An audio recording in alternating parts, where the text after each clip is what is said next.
This is me, and this is my dog Cutter. But he's not just any dog. He's my first dog. A purebred Belgian Shepherd. He was smart, loyal. He loved the water, and he loved the snow. He was just one of those dogs that was always around. But as he got older, he got sick, and we couldn't figure out what was wrong with him. Turned out to be cancer, and he died when he was 9. Now, the difference between a purebred and a mutt is that mutts tend to live longer. But even still, 9 years was pretty weak. It was hard not to feel cheated at the time, but life went on.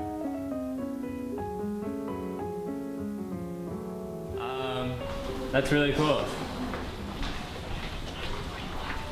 4 years later, I'm getting on a plane to Istanbul for a few days when my mom calls to tell me that she adopted another dog. I'd been on the road for about 3 weeks already, and I'm sure she waited so that I wouldn't be around to tell her not to, but it's hard to stay mad at someone when you're on the other side of the world. The trip was good, but I was excited to get home and see how this dog stacked up against Cutter. He's got quite the legacy in our house. But the first thing I noticed was, well,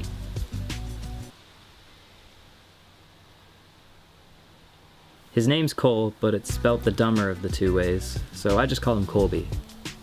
He's a purebred German Shepherd, but his eyes are really far apart and his nose is enormous. He doesn't know how to play catch. Dude, give me the ball. And his hygiene is subpar. There's leaves in it. When he does drink inside, he drips all over the floor. We got him a bed, but he doesn't use it, and he's got no concept of personal space. For a 6-year-old adult, his manners kinda flat out suck. He's nothing like Cutter was, and he'd need some lessons if he wanted a photo of himself framed in our house.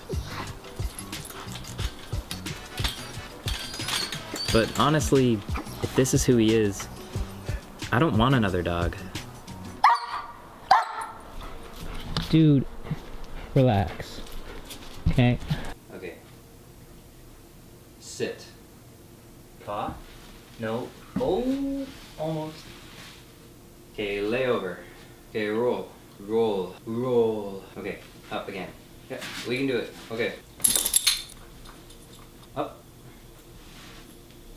I tried to teach him the basics, but nothing was sinking in. Come on. It's also worth noting that this isn't the first time this has happened. After Cutter passed, we took in a couple dogs hoping to find his replacement. It was a program with the animal shelter. Rosie here didn't last because she was always pissing everywhere. But the idea was sound.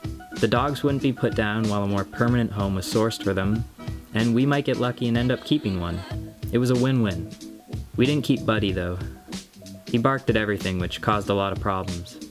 Something Cutter never did. The whole thing went on for about a year, but we never did keep any of them.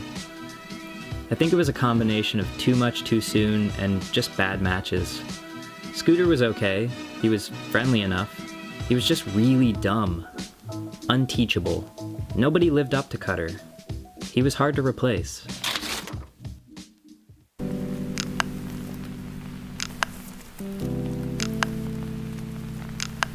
But as the months went by, I started finding blood stains around the house.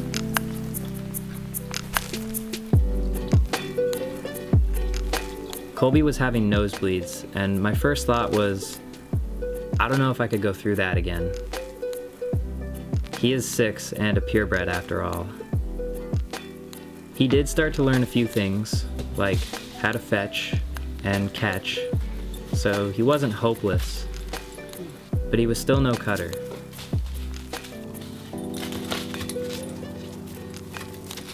He's pretty good at that.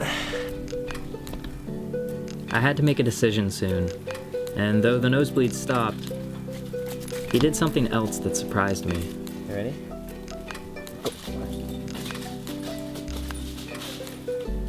Give me the ball, dude. Give me the ball.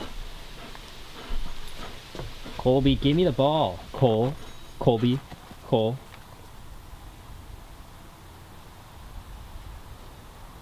Alright, go get it. I called him by his real name, and it was like I hit a switch. It gave me an idea. Cole, come here. Cole. Okay, ready? Sit. All this time, I was looking for someone to replace Cutter with, and Cole wasn't gonna give me that. Lie down. He was gonna give me himself. And so the choice was really Okay, ready up. if I wanted that or not. Can I have a paw? Give me a paw. Come on, please. There you go. Here you go.